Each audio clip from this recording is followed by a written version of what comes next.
The officer's mistake. The sun was beginning to set over Dallas, Texas, casting a golden glow over the city streets as Michael Harris drove home after a long day at the office. His black sedan moved smoothly through traffic, the hum of jazz playing softly in the background. He loosened his tie slightly, exhaling as he neared an intersection. As the light turned yellow, Michael slowed his car to a stop just as it turned red. That's when the flashing blue and red lights erupted behind him, followed by the piercing wail of a police siren. His brows furrowed slightly, but he remained calm, signaling and pulling over to the side of the road. A police cruiser rolled to a stop behind him, and a uniformed officer stepped out, adjusting his belt with a self-assured swagger. Officer Scott Dunham, a man in his mid-30s with a buzz cut and a badge gleaming on his chest, exuded the confidence of someone who was used to being in control. "License and registration," Dunham said curtly, his tone clipped and authoritative. Michael nodded, reaching into his glove compartment for his registration while retrieving his driver's license from his wallet. His movements were slow and deliberate, not out of nervousness, but out of experience. Dunham took the documents, barely glancing at them before continuing. "You know why I pulled you over?" "Not exactly, officer," Michael replied, his voice calm and measured. "You didn't come to a full stop at the light," Dunham said, though there was a slight hesitation in his voice. Michael frowned slightly. "I thought I slowed in time, but if not, I understand." His words were neutral, but Dunham seemed unimpressed. His eyes flicked over Michael's tailored suit, the gold watch on his wrist, and the polished shoes peeking from beneath his slacks. "You're not from around here, are you?" Dunham asked, shifting his stance slightly. Michael took a slow breath. "I've lived in Dallas for a few months now. My address is on my license." Dunham ignored the response, instead leaning in just a fraction. The air shifted. "Where are you headed in such a hurry?" Michael met the officer's gaze. "Just going home." Dunham studied him for a long moment, before folding Michael's documents unnecessarily slowly and slipping them into his chest pocket. "Step out of the car," he ordered. Michael's grip on the steering wheel tightened slightly, but his expression remained unreadable. "Is there a specific reason for that, officer?" Dunham's lips twitched, almost as if he relished the moment. "Just do as you're told, or do you want to make this harder than it has to be?" The unspoken threat hung in the air, sharp and deliberate. Michael exhaled deeply and complied, carefully stepping out onto the pavement. Now standing, he was taller than Dunham. His broad shoulders squared with quiet confidence. His suit, his presence and own of it, matched the officer's expectations. "Turn around, hands where I can see them," Dunham instructed. Michael sighed through his nose but followed the command. The officer patted him down, moving with just a little more force than necessary, searching for something that wasn't there. "Is there an issue, officer?" Michael finally asked. Dunham stepped back. "Just checking. Can't be too careful." Michael turned around slowly, locking eyes with the officer. "Am I being detained?" "You watch your tone." Before Michael could respond, a second police cruiser pulled up. Sergeant David Reynolds stepped out, adjusting his radio as he walked toward them. A veteran officer in his early 50s, Reynolds surveyed the situation before his gaze landed on Michael, and his expression immediately changed. "Officer Dunham," Reynolds called out, his voice even. "What exactly is going on here?"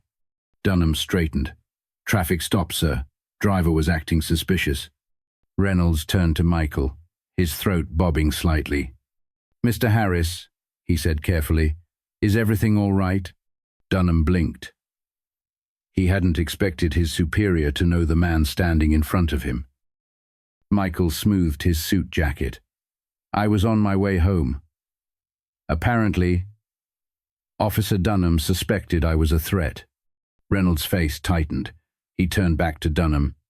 "Officer, do you have any idea who this man is?" Dunham frowned, glancing between them. "No, sir." Reynolds exhaled. "This is Michael Harris, new Internal Affairs Director." Stretched between them, Internal Affairs. The very department that evaluates officer conduct, disciplinary actions, and racial profiling cases. Michael Harris was his new superior. Dunham's mouth opened slightly before he caught himself, straightening his shoulders. "Sir, Michael lifted a hand, stopping him. His voice was calm, controlled, but firm. "Officer Dunham," he said, his gaze unwavering, "do you believe that stopping someone based on suspicion rather than a legitimate violation is good policing?" Dunham swallowed. "I was just assuming," Michael finished for him. "Assuming based on what?" "You know," Michael continued, adjusting his cuffs, "one of my priorities in internal affairs is addressing bias in policing, and you, Officer Dunham, just gave me the perfect first case to review." Dunham's Adam's apple bobbed. "Sir, Michael turned to Reynolds. "Sergeant, I assume Officer Dunham has a body cam." Reynolds nodded stiffly. Michael nodded back. "Then I'll be reviewing the footage in my office first thing tomorrow morning." Dunham exhaled through his nose, visibly shaken. Michael took his license and registration from the officer's frozen grip, tucking them into his pocket before stepping toward his car. But before he got in, he looked back at Dunham one last time. "Officer Dunham," he said smoothly, "next time you pull someone over, be sure you actually know who you're dealing with." And with that, Michael Harris drove away. Dunham remained standing, his career now hanging in the balance. The officer's challenge. Michael Harris remained still, his breathing even, as he looked at Officer Scott Dunham, who now stood just a little too close for comfort. "Hands where I can see them," Dunham ordered. Michael complied, his movements calm and deliberate, his hands raised slightly away from his body. "Is there something specific you're looking for, officer?" Michael asked, his voice smooth and measured. Dunham smirked faintly, the arrogance in his posture unmistakable. "Just routine. We've had some incidents around here. You can never be too careful." Michael turned his head slightly, locking eyes with Dunham. "Incidents?" he repeated. "Involving men in business suits, driving sedans." His brow lifted slightly. "Or does this have more to do with something else?" The question landed like a punch, and for a split second, Dunham's composure faltered. His hand drifted toward his belter reflex more than a necessity, his jaw clenched. "Watch your tone." Michael didn't move. His expression remained calm, unwavering. "I'm just asking a question, officer," he replied, his voice firm, but not confrontational. Dunham took a slow step forward, his eyes narrowing.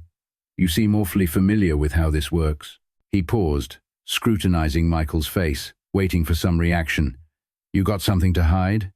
Michael let the silence stretch between them, letting the weight of the officer's words hang in the air before answering. "No, officer. I just believe in clarity during interactions like this. Transparency, you know." Dunham scoffed but didn't respond immediately. He took a step back, pacing in a small, controlled circle, his fingers twitching near his belt. Something about Michael unsettled him. The lack of nervousness. The measured control. There was no fear, no stammering, no fidgeting. Just unshakable composure. Dunham muttered, almost to himself, "You seem pretty confident, like you think you know what's going to happen next." Michael tilted his head slightly. "Confidence isn't the issue here, officer. Respect is."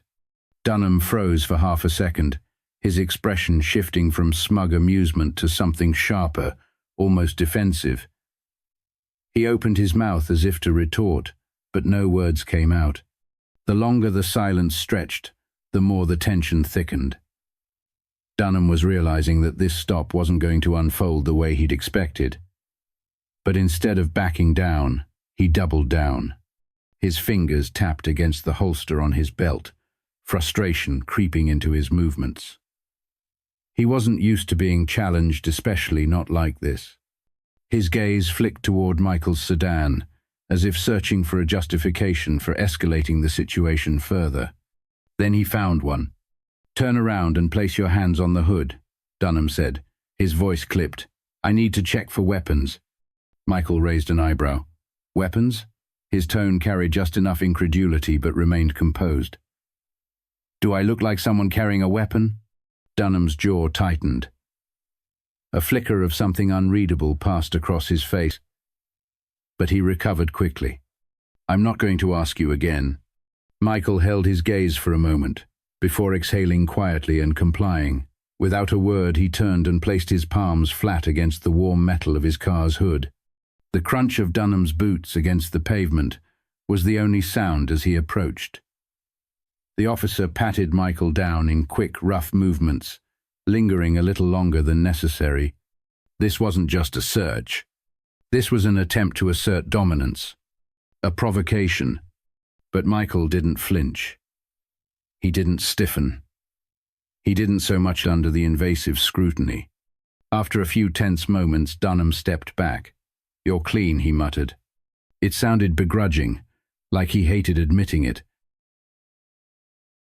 Michael turned around slowly, adjusting his cuffs before meeting Dunham's gaze head-on. Of course I am, he said simply. Dunham clenched his jaw, visibly irritated at how effortlessly Michael had maintained control of the situation. Michael exhaled, rolling his shoulders slightly. Now, officer. If you're done.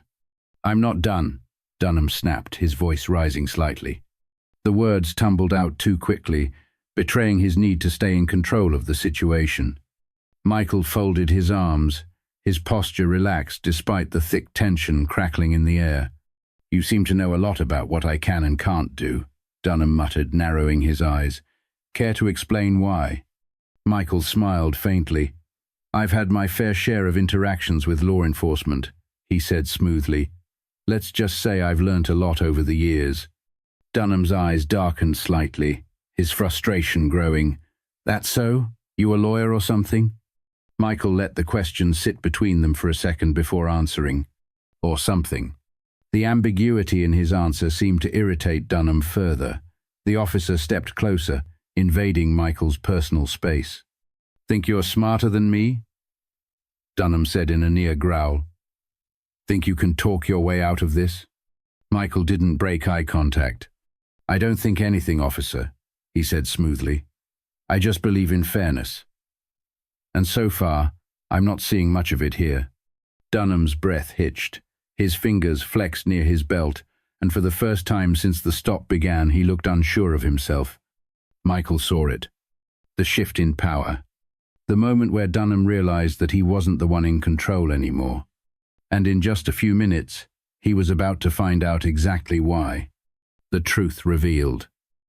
Officer Scott Dunham took another step closer, invading Michael Harris's personal space, his voice dropping to a near growl. Listen, you think you're smarter than me? Dunham sneered, his eyes flashing with irritation. Think you can talk your way out of this?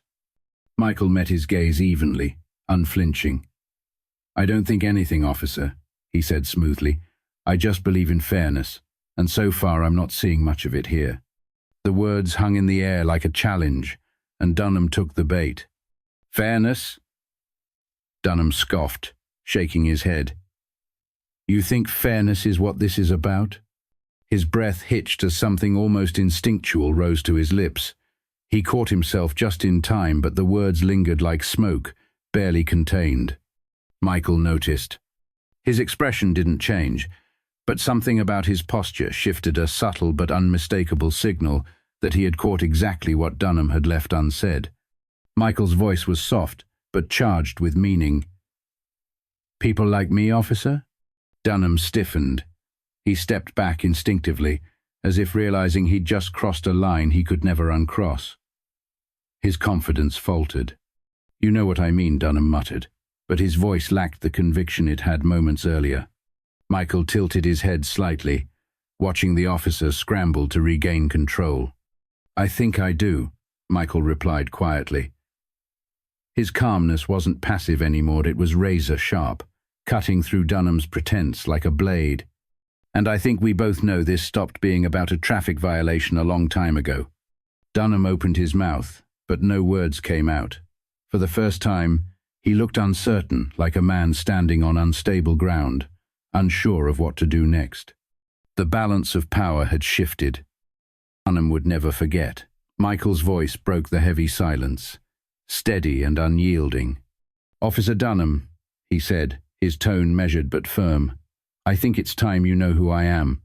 Dunham's brows furrowed, irritation resurfacing. "I don't care who you are," he shot back, though the faint crack in his tone suggested otherwise. Michael reached into his pocket slowly, deliberately. "I'm reaching for my badge," he said calmly, watching as Dunham's hand twitched near his holster. "No need for theatrics. I just want you to see it." The words hung in the air, heavy with unspoken meaning. Dunham's eyes followed Michael's hand, his tension palpable. Michael pulled out a leather wallet, flipping it open to reveal a gleaming badge. "Internal Affairs." Michael allowed a beat of silence before speaking. "Michael Harris," he said casually, as if he were introducing himself to a neighbor, "Head of Internal Affairs, Texas Division." Dunham froze. His eyes darted to the badge, then back to Michael's face, searching desperately for some sign that this was a joke. But there was no humor in Michael's expression, only quiet authority, and beneath it, just the faintest hint of disappointment. Dunham's face drained of color, unraveled in real time. He took a small step back, his hand falling away from his belt, as though the weight of his own authority had suddenly become too heavy. Michael took a step forward, closing the gap that Dunham had instinctively created. "Do you know," Michael asked, his voice calm but piercing, "what the most troubling part of this interaction has been, Officer Dunham?" Dunham didn't answer. He looked like a man who had just realized he'd walked into quicksand, had no idea how to escape. Michael continued, his words cutting deep. "It's not the profiling," he said, though his tone made it clear that was bad enough. "It's not the baseless escalation either," he added, his eyes never leaving Dunham's. Michael let the words settle before delivering the final blow. "It's the fact that you did all of this," he said, "without even realizing who you were talking to." Dunham swallowed hard. His lips parted, but no words came out. Michael's gaze bore into him, unrelenting. "You assumed," Michael continued, "you assumed I wouldn't know my rights, that I wouldn't understand the laws you're sworn to uphold." He let that sink in before delivering the most damning truth of all. "And why?" Michael asked, his voice quiet but deadly sharp. Dunham blinked rapidly but still said nothing. Michael shook his head slightly. "Because," he said, his voice steady, "I didn't fit your idea of someone deserving respect." Dunham's shoulders sagged slightly. The full weight of Michael's words landed squarely on him. He glanced down at the badge in Michael's hand, as if hoping it would somehow disappear if he looked away. But it wouldn't, and neither would the consequences of his actions. A badge of accountability. Scott Dunham's fingers flexed at his sides as if grasping for something solid, something to hold on to, but there was nothing but the crushing realization of what he had just done. Michael Harris took a step back, allowing the officer a moment to absorb the weight of the moment, though his voice remained edged with authority. "Here's what's going to happen," Michael said, his voice firm yet controlled. "You're going to take a step back, return my documents, and think very carefully about what you say next." Dunham's lips parted slightly, but no words came. His hesitation cost him. Michael's tone lowered, calm but unmistakably firm. "And you're going to hear from me again, not as a driver you stopped on the side of the road, but as the man who decides whether you deserve to keep that badge." A flush of red crept up Dunham's neck. He swallowed hard, his hands trembling slightly as he reached into his chest pocket and pulled out Michael's license and registration. With measured hesitation, he handed them back. Michael took them without a word, tucking them neatly into his wallet. He stepped toward his car, placing one hand on the door handle before glancing over his shoulder one last time. "Remember this, Officer Dunham," Michael said, his gaze steady. "That badge doesn't make you better than anyone. It makes you accountable to everyone." With that, Michael slid into the driver's seat and started the engine. Dunham stood frozen, the fading sunlight casting long shadows across his uncertain stance. But for Michael, this wasn't over. As he drove through the quiet streets of Dallas, his mind was anything but quiet. The incident played on a loop in his head, not because it was unique but wasn't. Dunham wasn't the first officer Michael had encountered like this, and he wouldn't be the last. But this time, things would be different. This time, Michael had the authority to act. The next morning, the golden morning light filtered through the blinds of Michael's downtown office at the Texas Internal Affairs Division. He sat at his desk, his fingers steepled together as he studied the open file before him. Officer Scott Dunham. His record wasn't spotless. Minor complaints of unprofessional conduct, excessive stops, and vague misunderstandings littered his history, never serious enough to warrant punishment, but enough to raise concerns. Michael leaned back in his chair, exhaling slowly. Dunham wasn't an anomaly. He was a symptom of a deeper issue. And Michael wasn't here to patch bullet wounds with bandages. A knock on the door pulled him from his thoughts. "Come in," he called, closing the file. His assistant, Lisa Monroe, stepped inside, carrying a thick folder. "Morning, Mr. Harris," she greeted, setting the documents on his desk. "I've got the misconduct case summaries from last month. Also, Chief Donovan asked me to remind you about next week's department review." Michael nodded, taking the files. "Thanks, Lisa. Can you also schedule a meeting with Chief Donovan for this afternoon? There's something I need to discuss with him." Lisa hesitated slightly, sensing the weight behind his words. "Of course," she said before slipping out of the office. Michael glanced down at Dunham's file again, but this wasn't just about one officer. This was bigger than Dunham. It was about the culture that allowed officers like him to act with impunity, to feel justified in their biases and abuse of authority. And if there was one thing Michael knew, it was that culture started at the top. The meeting that changed everything.